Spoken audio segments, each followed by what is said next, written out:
So, this is going to be a story about one of those friendships where you can sort of see the ending before it even begins. And honestly, when it blew up, I was not shocked. I knew she was going to ruin our friendship. Um, I wasn't hurt or upset though you would have expected me to be because I'd literally watched her repeat the same pattern for over a year in other areas of her life. So by the time it was my turn, I was like, yep, there it is. So, start from the beginning. There was a girl who I saw every day because we worked together. We were around each other, and it looked like we could have been friends from the outside because we were around the same age.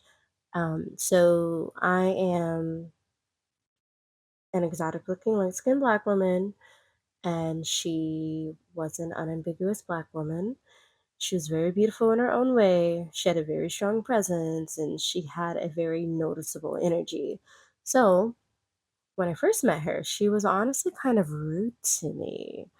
Like she was a little aggressive, but like more in a dismissive, cold, slightly standoffish way where it always felt like she had already decided something about me before even getting to know me. So her tone was short. She had really tense body language and she gave off this vibe like she was irritated by my existence. And I remember thinking, maybe she doesn't like me, or maybe she has a lot going on. Like I don't like to take things personally. Like it's fine. I don't need everybody to immediately warm up to me. I'm not that kind of person. I'm capable of staying cordial. But one day I noticed something was really off, and she looked more tense and quieter than usual, like she was distraught. And so I asked her, I was like, "Hey, are you okay?" And she snapped on me. She was like, I got this. I'm trying to do this for work and this, that, and the third. Like, baby, are you okay?"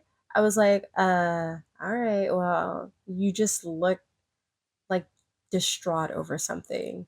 And it was like a switch flipped.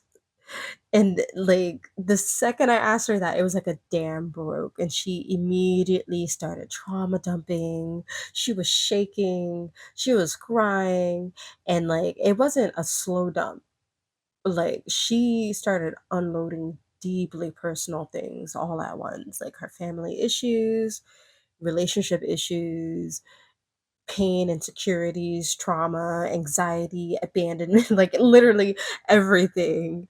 And she started full crying. And like from that day on, she latched onto me. Like it was so sudden. The change gave me whiplash. Because I went from being somebody that she was cold and dismissive toward, and suddenly I was her safe place. Like from there, she started inviting me everywhere. She started telling everybody I was her best friend, which I I never know how I felt about that because I didn't we weren't that close. Like I didn't feel that close to her because I never really had a chance to express my feelings to her. It was always about her, right? She was always dumping. She was always stressed. She was always anxious about something. There was no room for my emotions. Like I couldn't even trauma dump on her. Like, it wasn't like a mutual trauma dump, trauma bond type thing. Like it was all about her. And yeah, so I was like she isn't my closest friend, but I was relatively new to this city. So she was one of my only friends in that city. Um, but yeah, we started going to kickbacks, parties, gatherings, events. She introduced me to her friend group. And I mean, after a while, I started noticing something that made me look at the friendship differently. Like I already didn't see it as like a super close, tight knit bond. I thought, we see each other every day. I asked you about how you're feeling. Maybe you just don't have that many people that you can share your feelings with. And I understand that, right? Um, but Yeah, anyway, she was never the same version of herself around different people, especially men. Like that was the biggest thing. When it was just me and her, she was vulnerable, clingy, and emotionally intense. Like she always needed reassurance. She always would over explain her feelings. She was always spiraling about what other people thought. Um, and she was always talking about her friends. That was another major red flag, which, me being new to the city and not have many people to talk to myself, I I I would tell her little things here and there. Um, and she would just tell me everything about other coworkers, other friends. Like I knew everybody's business. So I knew not to be surprised when I heard other people talking about my business and talk to me like they knew me and like giving me unsolicited advice about situations I never told them about. But they had opinions thanks to her because she was talking about me the same way she was talking about them. But anyway, um, when we were around men, it was like she would put on a costume in real time. It was like scene, like it's time to act. Her voice would change. She would change her mannerisms. Her warmth toward me would change. Like sometimes she would almost act weirdly detached from me in front of certain people. Like she needed to perform distance. And maybe that's because she was talking behind my back. That's probably because she was talking about me. but yeah, she was just inconsistent. But she was also another thing I noticed is that she was always smoking. So it would depend on if she smoked that day. So she was a type like wake and bake, break and bake. Time to go to bed, it's time to bake. You got a downtime, it's time to bake. Like she has to smoke every single day, multiple times a day. In the morning, before going out, at gatherings, after gatherings, before and after serious conversations, after conflict. Like it was non-stop. And I could tell that it was connected to her anxiety. Like she would tell me basically, she was like, yeah, my therapist said it's okay to smoke because I'm so anxious. So I was like, okay, whatever. Um, but she was also always assuming the worst. Like she was always overthinking people's motives, always convinced somebody secretly hated her, always reading into tiny changes. And I started to realize it's because that's how she thought about people. She was secretly hating people, like her tone would change minimally, but her behaviors would change crazy. Like she would change her tone with other people in a group setting, and once we went around those people, she would say things like, "Oh yeah, I don't think she's really my friend." Like she was like, "Oh, I know where I stand with her, so I'm just going to move accordingly and match her energy." And it was like to anybody else, including me, watching her interactions with people, those people didn't hate her. Those people were her friends. They just didn't tell her what she wanted to hear. But whatever. Underneath everything, she was just super dysregulated. So over time, her anxiety didn't stay internal. Like it spilled into every relationship she had. And I started seeing that pattern. And, over that time when we were close, she would blow up relationship after relationship. So she would fall out with family. Like, I remember her dad was in the hospital. She didn't call him, she didn't visit him because she had fallen out with him. Um, her friends, like, I would I would pull up to her talking about other friends in the friend group on the phone with a friend in that friend group, and they would both be talking about how, "Oh, I don't think Taylor's my friend because she acts a certain way and she made this comment and I asked Brittany, I asked Sarah, I asked Christy, I asked all of them, but it was never that she asked Taylor directly. Like neither one of them would ask. the person they were talking about, and that would have instantly squashed the beef, but that would have made too much sense. That would have been too clean, and she likes it messy. she was just she was just a messy gal. But it was always the same cycle. She would get close to someone unnaturally quickly. She would put them on an emotional pedestal because they made her feel seen or validated. And then the second something triggered her, like one of her traumas or fears, she would just implode and overreact, withdraw. She would get super passive aggressive.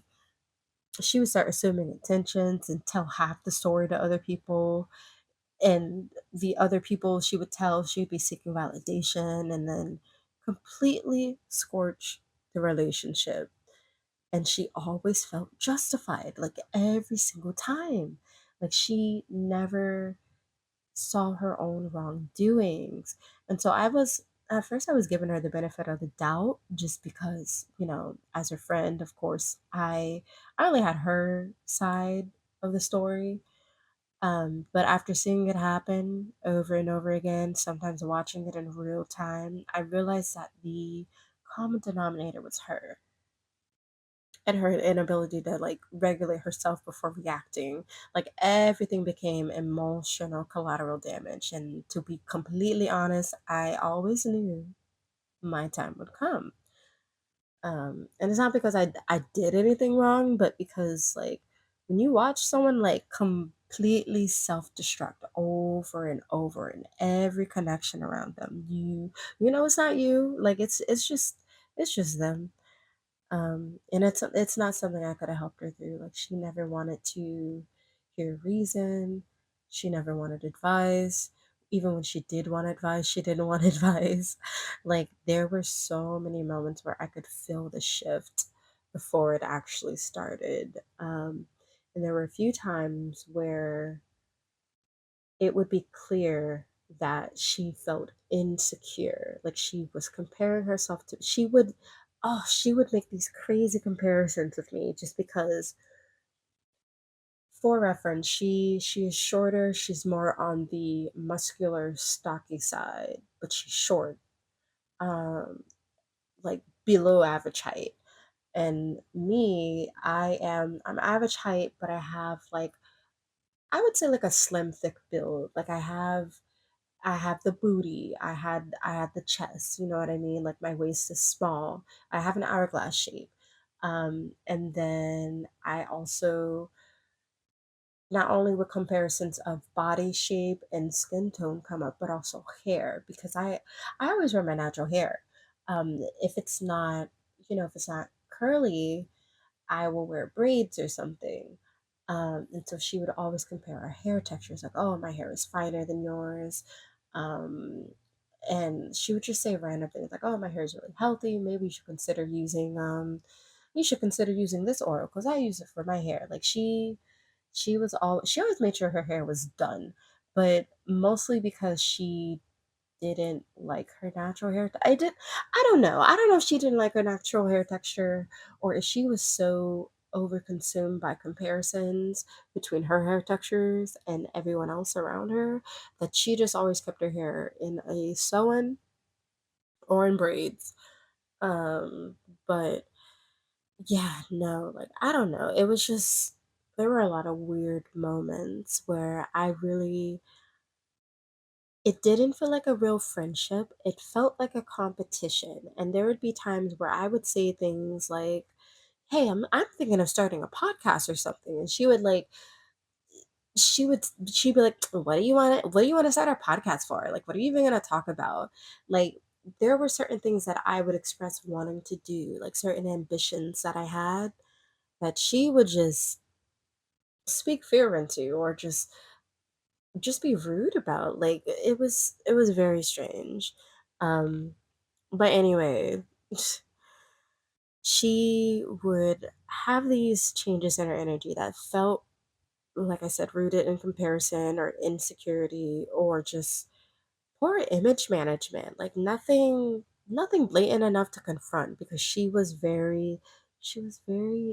subtle, but I could tell that she thought that she was being discreet when saying certain things. She thought she was smarter and she could get away with slipping disses underneath fake compliments, or she would hide them underneath what she was saying. And I would never engage, right? Rarely. There would be times where I would, and then she would start crying. It's like, oh, I'm just going through so much. I'm fighting for my life. I'm just trying to survive. So I stopped trying to address these things. But it was very, it clearly the friendship had an expiration date. So like honestly, when it happened, I felt overdue. And one of the things she said to me, she would always say, and it's so funny because I'm so petty. But one of the things she would always do, she would say, "Oh, I can stop being friends with somebody and walk past them and act like I never even knew them." So I already knew she was gonna try to do that. So when our time came for our friendship to end, that's exactly what we did. We haven't spoken a single word to each other in months, and we see each other nearly every day. There are times where it is very clear that my presence disrupts her, dysregulates her. Like she oh gosh, like she'll just start stomping around. Like there's one of my other friends who also works there. She this is gonna sound very messed up, but she basically calls her Annalise Keating. You know how Annalise Keating has that walk where she just speed walking, stomping around like she is in a bad mood, and you can see it at every step. Like she's releasing tension with every footstep. That's how she walks. But that's not coming from me. That's coming that's coming from the mutual friend, or rather, not mutual friend, but mutual coworker. She witnesses a lot of this girl's shenanigans. But yeah, I'd watched her rehearse this ending with so many other people. So yeah, I mean I know some people don't know how to maintain closeness. They know how to create an intensity in their connections, which isn't, it's not always intimacy. But yeah, just because someone cries to you or trauma dumps on you doesn't mean that they're your best friend. Even if they call you their best friend, like sometimes you're just a temporary emotional anchor. But that's okay. I never took it personally.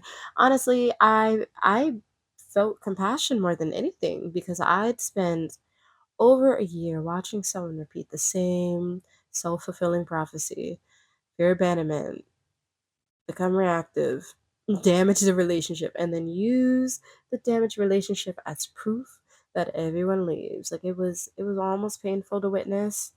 Um, but it also taught me discernment. Like sometimes your role in somebody's life is not to stay forever. Sometimes your role is simply to witness the pattern clearly enough that when it finally reaches you, you don't internalize it. And that's what happened. I didn't spiral. I didn't beg or over explain. I didn't question my worth because I always knew this was part of her cycle.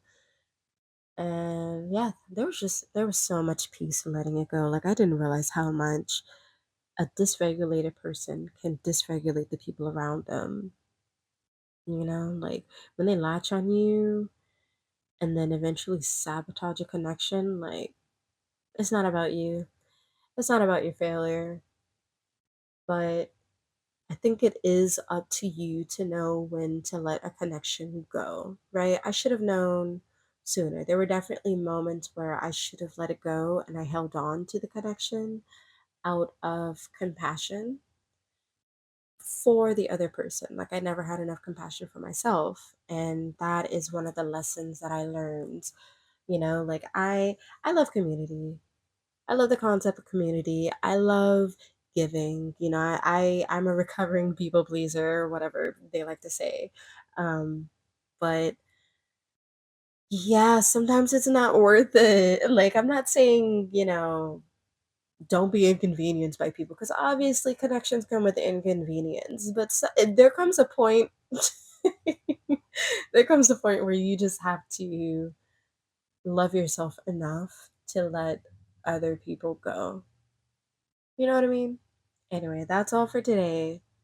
And I hope this resonates with somebody. Like, if you've ever had a friendship like this, let me know in the comments. And I'll talk to you next time.